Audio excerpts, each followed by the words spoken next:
ഞാൻ ചോദിക്കുന്നത് A പത്മകുമാറിനെതിരെ SIT നമ്മുടെ സർക്കാരിന്റെ സ്വന്തം പോലീസാണല്ലോ അന്വേഷിക്കുന്നത്.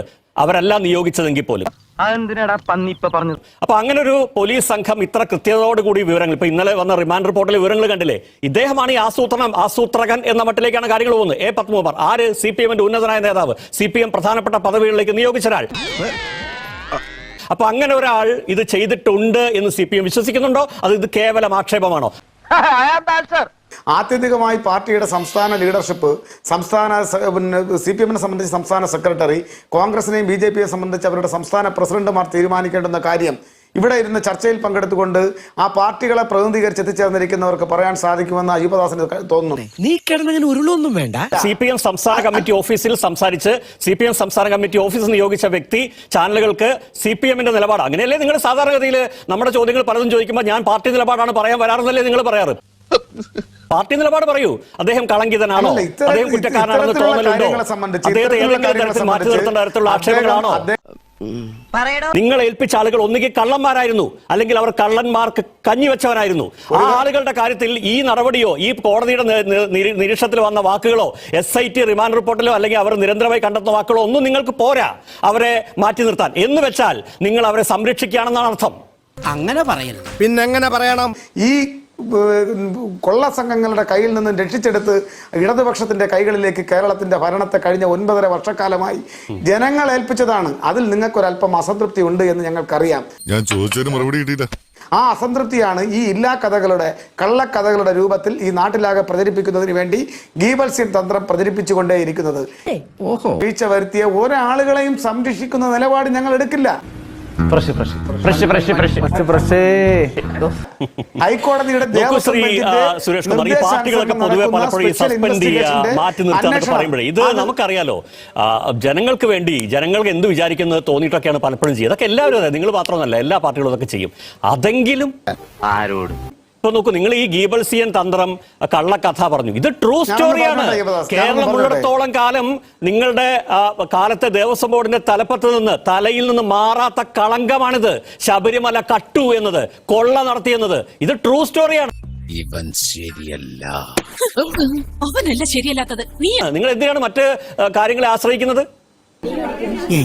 പാർട്ടികൾ സംഘടനാ നടപടി എടുക്കുന്നത് പാലക്കാട് MLA സംഘടനാ നടപടി എടുത്തതിനു ശേഷം അവിടുത്തെ തദ്ദേശ സ്വയംഭരണ സ്ഥാപനങ്ങളിലേക്കുള്ള ജനപ്രതിനിധികളെ മത്സര രംഗത്തേക്ക് അയക്കുന്നത് ആ MLA ആണ്. ആ അനുഭവത്തിന്റെ വെളിച്ചത്തിൽ നിന്നാണ്, ആ കാര്യങ്ങൾ കാണുന്നത് കൊണ്ടാണ് നിങ്ങൾക്ക് എല്ലാ പാർട്ടികളും ഒരുപോലെയാണ് എന്ന തോന്നലുണ്ടാകുന്നത്. അതങ്ങനെയല്ല. എല്ലാ പാർട്ടിയും ഒരുപോലെയല്ല.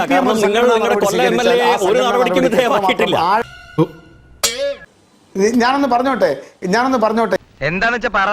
എത്രമാത്രം ആഴവും പരപ്പും ഉണ്ടാകുമെന്നുള്ളതിനെ സംബന്ധിച്ച് ഒരുപാട് അനുഭവങ്ങൾ, ഞാൻ ആ നേതാക്കന്മാരുടെ മൺമറഞ്ഞു പോയ കേരളം ബഹുമാനിക്കുന്ന നേതാക്കന്മാരുടെ പേരുകൾ ഞാനിവിടെ പരാമർശിക്കുന്നില്ല. CPM-നകത്ത് നിൽക്കുമ്പോഴും പുറത്തു പോകുമ്പോഴും സംഘടനാപരമായ നടപടി എടുക്കപ്പെട്ട് പുറത്തു പോകുമ്പോഴും ഉണ്ടാകുന്ന അവസ്ഥാന്തരത്തെ സംബന്ധിച്ച് ഞാനിവിടെ സൂചിപ്പിക്കാൻ വേണ്ടി ആഗ്രഹിക്കുന്നില്ല. പാലക്കാട് MLA-ക്ക് നടത്തുന്നതുപോലെ ഹാരാർപ്പണം നടത്തി തോളിൽ ചുമന്ന് നൃത്തം ചവിട്ടി വേദിയിലേക്ക് ആനയിക്കുന്ന സമീപനം ഒരിക്കലും CPM-ന്റെ ഭാഗത്ത് നിന്ന് ഉണ്ടാകില്ല എന്ന ഉറപ്പ് ഞാൻ അയ്യപ്പദാസിന് നൽകുകയാണ്. അല്ല, അതിലൊരു പ്രശ്നമുണ്ട് ശ്രീ സുരേഷ് കുമാർ. നിങ്ങൾക്ക് അങ്ങനെ ഹാരാർപ്പണം നടത്തി തിരികെ കൊണ്ടുവരാൻ പറ്റില്ല. കാരണം നിങ്ങൾ അങ്ങനെ നടപടി എടുത്തിട്ടില്ല. ഇപ്പോ മാറ്റി നിർത്തിയാലേ നിങ്ങൾക്ക് തിരിച്ചെടുക്കാൻ പറ്റൂ.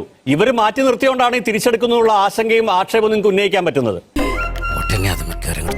പാലക്കാടിന്റെ MP ആയിട്ടുള്ള ശ്രീ VK ശ്രീകണ്ഠൻ VD സതീശന്റെ പ്രസ്താവനയെ വെല്ലുവിളിച്ചുകൊണ്ട് അദ്ദേഹം പറഞ്ഞിട്ടുണ്ട്, ഞങ്ങൾ അദ്ദേഹത്തെ ഒരിടത്തും നടപടി സ്വീകരിച്ചിട്ടില്ല. അവർ തിരിച്ചെടുത്തു എന്ന് നിങ്ങൾക്ക് ആക്ഷേപിക്കാൻ പറ്റുന്നത് എന്തുകൊണ്ടാണെന്നറിയോ? നിങ്ങൾക്ക് ചെയ്യാൻ പറ്റില്ല. കാരണം ഈ സമാന ആക്ഷേപം വന്ന ഒരു MLA-യുടെ കേസിൽ നോക്കൂ, ആക്ഷേപം MLA-യുടെ കേസിൽ നിങ്ങൾ നടപടി എടുത്തിട്ടില്ലെന്നേ. നടപടി എടുക്കാത്ത നിങ്ങൾക്ക് ആ വ്യക്തിയെ തിരിച്ചെടുക്കാനും പറ്റില്ല. ഇത് വടി കൊടുത്ത് അടി വാങ്ങുന്ന പരിപാടിയാണല്ലോ ബാബു. നിങ്ങൾ ഈ കാര്യങ്ങൾ കൃത്യമായി മനസ്സിലാക്കുക. ആ കാര്യത്തിൽ കൃത്യമായ ഒരു അപഗ്രഥനം നടത്താതെയാണ് നിങ്ങൾ ഇത്രയും സമയം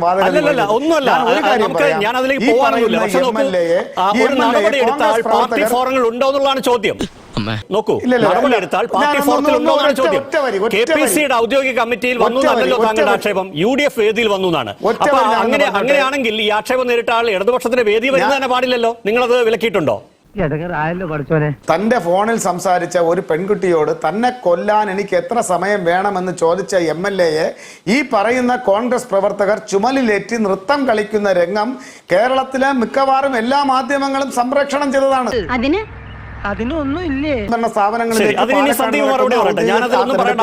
ഇങ്ങനെ പോയാൽ സംഗതി കുഴയും. പാലക്കാട് MLA ശ്രീ രാഹുൽ മാങ്കൂട്ടത്തിലിനെ പാർട്ടി സസ്പെൻഡ് ചെയ്തിരിക്കുകയാണ്. അതൊരു സസ്പെൻഷൻ നടപടിയാണ്. ഇവിടെ കൊല്ലം MLA മുകേഷ് എല്ലാ പരിപാടികളിലും CPM-ന്റെ സമ്മേളനങ്ങളിലും പരിപാടികളൊക്കെ പങ്കെടുക്കുന്നുണ്ടല്ലോ. കൊല്ലത്ത് നടന്ന CPM-ന്റെ സമ്മേളനത്തിലൊക്കെ അദ്ദേഹം ഉണ്ടായിരുന്നല്ലോ. എന്തേ നിങ്ങൾ അതുമായിട്ട് ബന്ധപ്പെട്ടൊന്നും അഭിപ്രായം പറയുന്നത്? അതിപ്പോ അങ്ങനെയൊന്നുമില്ല. പറയട നാട്ടുകാരോട്. ഈ ചില നിലപാടുകൾ ചില കാര്യങ്ങൾ ചെയ്യുന്ന സമയത്ത് നിങ്ങൾക്കൊരു നീതിയും മറ്റുള്ളവർക്ക് മറ്റൊരു നീതിയും പറ്റില്ലല്ലോ. മറ്റൊന്ന്, ഞങ്ങൾക്ക് ഈ കാര്യത്തിൽ കൃത്യമായ നിലപാടുണ്ട്. ഇപ്പൊ ഈ ശബരിമലയിലെ സ്വർണ്ണക്കൊള്ളയുമായി ബന്ധപ്പെട്ട് ഇതെല്ലാം വലിച്ചഴച്ചു കൊണ്ടുവരുന്നത് വാസ്തവം ശ്രദ്ധ തിരിക്കാനുള്ള കൈയോടെ പിടിക്കപ്പെട്ടില്ലേ? നിങ്ങൾ മോഷ്ടാക്കളാണെന്നും നിങ്ങൾ ശബരിമല സ്വർണ്ണം കട്ടവരാണെന്നുള്ളതും ജനങ്ങൾക്ക് ബോധ്യമായില്ലേ? ഞാൻ ചോദിക്കട്ടെ, പിണറായി വിജയന്റെ പോലീസല്ലേ ഭരിക്കുന്നത്? എന്തേ നിങ്ങൾ പാലക്കാട് MLA-ക്കെതിരെ കേസെടുക്കാത്തത്? നിങ്ങൾ എന്തേ പാലക്കാട് MLA-ക്കെതിരെ കേസെടുക്കാത്തത്? നിങ്ങളുടെ പോലീസ് തന്നെ മുകേഷിനെതിരെ കുറ്റപത്രം കൊടുത്തിട്ടുണ്ടല്ലോ. അപ്പോൾ പിണറായി വിജയന്റെ പോലീസ് മുകേഷ് കുറ്റവാളിയാണെന്ന് പറയുകയും എന്നാൽ പാലക്കാട് MLA-ക്കെതിരെ കേസെടുക്കാതിരിക്കുകയും ചെയ്യുന്നു. എന്നിട്ട് നിങ്ങൾ ഒരു ഏകപക്ഷീയമായിട്ട് ഇങ്ങനെ പറയുന്നത്? അല്ല, പാലക്കാട് MLA അവിടെ തന്നെ ഉണ്ടല്ലോ എന്ന ചോദ്യം അദ്ദേഹം എന്നോട് ചോദിച്ചതായി ഞാൻ കണക്കാക്കുന്നില്ല. എൻ്റെ പ്രസ്ഥാനത്തോടും ചോദിച്ചതായി ഞാൻ കണക്കാക്കുന്നില്ല. അദ്ദേഹം ചോദിച്ചത് ഈ കേരളത്തിലെ സ്ത്രീ സമൂഹത്തോട് ചോദിച്ച ചോദ്യമായിട്ടാണ് ഞാൻ കേരള പോലീസിനോടും മുഖ്യമന്ത്രിയോടാണ് അദ്ദേഹം ചോദിച്ചത്. അയ്യോ, അങ്ങനെ പറഞ്ഞൂടാ. അല്ല ഞാനത് പറയാം. അദ്ദേഹം ചോദിച്ച ചോദ്യം, അദ്ദേഹത്തിന്റെ ചോദ്യശരം ചെന്ന് പെട്ടിരിക്കുന്നത് കേരളത്തിലെ സ്ത്രീ സമൂഹത്തോടാണ്. അല്ല, നമ്മൾ ഈ ഔട്ട് ഓഫ് സിലബസ് ചോദ്യങ്ങളാണ്. പക്ഷേ ഔട്ട് ഓഫ് സിലബസിൽ പോലും ഇല്ലാത്ത ചോദ്യങ്ങൾക്കാണ് താങ്കൾ ഉത്തരം പറയുന്നത് ശ്രീ സുരേഷ്. സ്ട്രേറ്റ് ചോദ്യമാണ്. നിങ്ങൾ എന്തുകൊണ്ട് നടപടി എടുത്തില്ല എന്നുള്ള ഗൗരവമുള്ള ചോദ്യമാണ് ശ്രീ സന്ദീപ് ചോദിക്കുന്നത്. പട്ടാളം, ഈ വിഷയത്തിൽ കൂടുതൽ സംസാരിക്കാൻ എനിക്ക് താല്പര്യമില്ല. നിങ്ങൾ 3 പേരും കമ്മ്യൂണിസ്റ്റ് പാർട്ടിയെ വളഞ്ഞിട്ട് ആക്രമിക്കുമ്പോഴും സഹിഷ്ണുതയോടുകൂടി ചെറുചിരിയോടുകൂടി കേട്ടിരുന്നയാളല്ലേ ഞാൻ. അപ്പൊ എനിക്ക് മറുപടി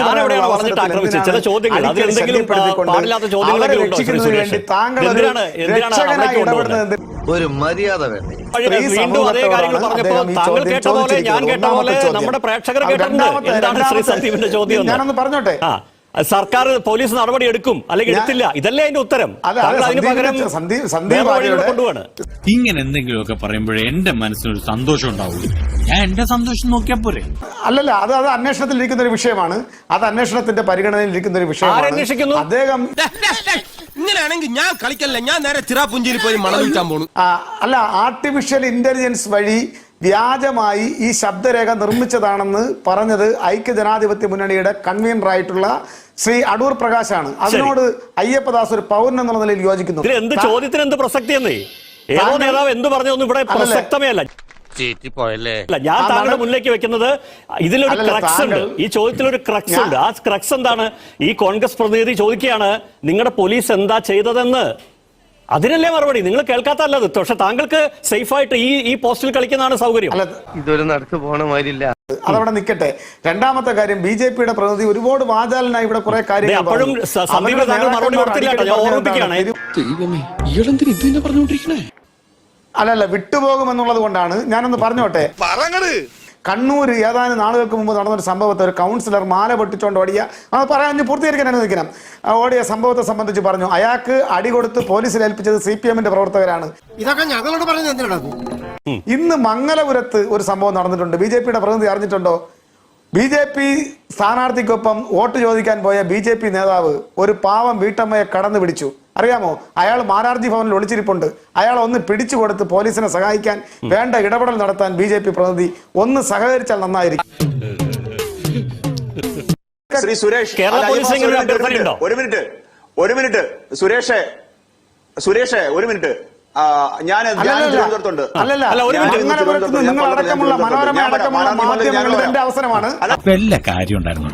ശ്രീ സുരേഷ്, താങ്കൾക്ക് സൗകര്യമുള്ള പോലെ ശ്രീ സന്ദീപിനും ജിതിനും മറുപടി കൊടുത്തു. പക്ഷെ അവർ സ്ട്രെയിറ്റ് 2 ചോദ്യം ചോദിച്ചത്.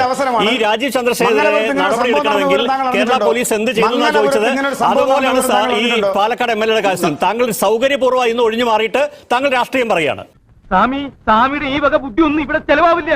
അല്ലല്ല കർണാടകയിലെ ഭൂമി ഇടപാടിൽ കേരള പോലീസ് ഇടപെടണമെന്ന് പറയുന്ന അയ്യപ്പദാസിന്റെ യുക്തി അത് അത് അത് അത് എന്റെ യുക്തിയല്ല. താങ്കൾ ഈ ചോദ്യം ആദ്യം പറഞ്ഞത് എനിക്കൊരു പ്രശ്നമില്ല. താങ്കൾ ആ ചോദ്യത്തിന് ഉത്തരം പറയാത്തതുകൊണ്ടാണ് ഞാൻ പറഞ്ഞത്. എന്റെ യുക്തിയൊന്നും സംശയിക്കേണ്ട ശ്രീ സുരേഷ്. എണീറ്റ് വരണ്ടേയിരുന്നു. ശ്രീ സന്ദീപ് ഇങ്ങനെ ചോദ്യം ചോദിക്കുമ്പോൾ താങ്കൾ എന്ത് മറുപടി പറയുന്നു? ശ്രീ ജിതിൻ ചോദിക്കുമ്പോൾ എന്ത് മറുപടി? താങ്കൾ ആ പോലീസ് ഭാഗത്തെ കുറിച്ചോ അന്വേഷണത്തെ കുറിച്ചോ പറയാതെ താങ്കൾ മറ്റൊരു സ്ഥലത്ത് പന്താട്ടിക്കൊണ്ടിരുന്നു. അത്രേ ഉള്ളൂ. കടലിൽ കിടന്ന കോണാനടുത്ത് കഴുത്തി ചുറ്റിയല്ലോ ദൈവം. നിങ്ങൾ എത്ര MLA-മാർക്കെതിരെ കേസ് ട്രയൽ അടക്കണമെന്ന് അറിയാമോ? Shri Suresh please. Kollam MLA കൊണ്ട് ദിവാന്റെ പട്ടാളത്തിനെതിരെ പോരാടിയതിനാണോ കേസുള്ളത്? BJP-യുടെ പ്രതിനിധി ഒരു കാര്യം സമ്മതിക്കുന്നുണ്ടോ? മംഗലപുരത്ത് ഇന്ന് BJP സ്ഥാനാർത്ഥിക്കൊപ്പം പോയ BJP നേതാവ് അവിടെ ഒരു പാവം വീട്ടമ്മയെ കടന്നു പിടിച്ചു എന്ന കാര്യം സമ്മതിക്കുന്നുണ്ടോ? ശ്രീ സുരേഷിനോട് അദ്ദേഹം ക്ഷണിക്കുന്നു. നമുക്ക് ഒരുമിച്ച് പോയി പിടിക്കാമെന്ന് ശ്രീ ജിതിൻ പറയുന്നത്. വേണ്ട കണ്ടാത്തോണ്ട നിങ്ങൾ വരുന്നേ ഒളിച്ചിരിപ്പുണ്ടല്ലേ നിങ്ങൾ പറഞ്ഞത്? രണ്ടാമത്തെ കാര്യം എന്തോ ഞാൻ എന്താ പറഞ്ഞു? അതിന് തന്നാരും വിളിച്ചില്ല. വിളിച്ചു തന്നെയല്ലേ താ കേൾക്കണത് എങ്ങനെയാ? തൽക്കാലം ഇത്രയും മതി. വരട്ടെ.